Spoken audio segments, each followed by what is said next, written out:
శనివారం ఎంకన్న స్వామి పేరు చెప్పి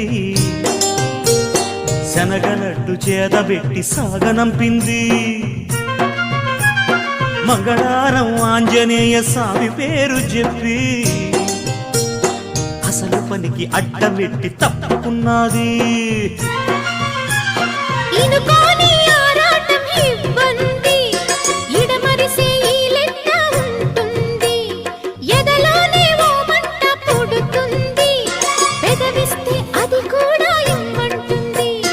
చిరుముద్దుకి ఉండాలి చీకటి అంది, ఏ కళ్ళు పడకుంటే ఓకే అంది.